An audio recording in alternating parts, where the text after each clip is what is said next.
همین سرود بخشیده میشه برای کلی مادران.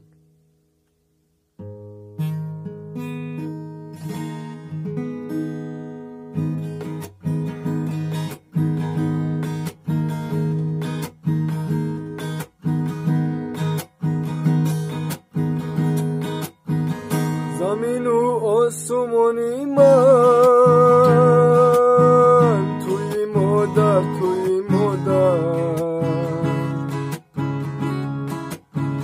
چراغی خاندانی من توی مادر زیر رویت نور میبارد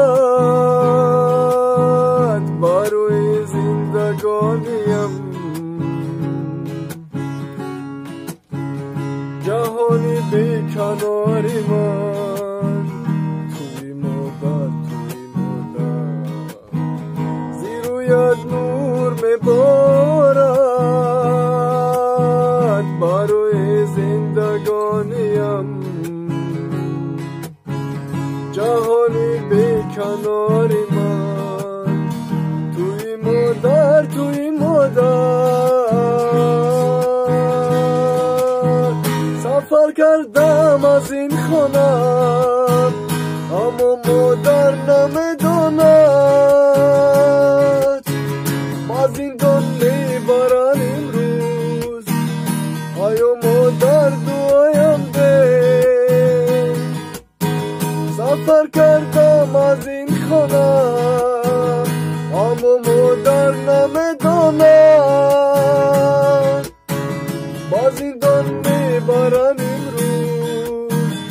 آیا مادر دعایم ده آیا مادر دعایم ده آیا مادر دعایم ده آیا مادر دعایم ده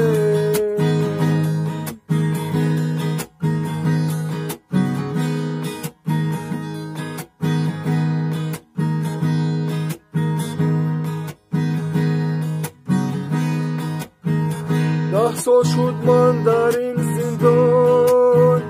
بر این تهمت ناکسان ایلاها خانت سوزد ای دشمنی کم بغلان 10 سال شد من در این زندان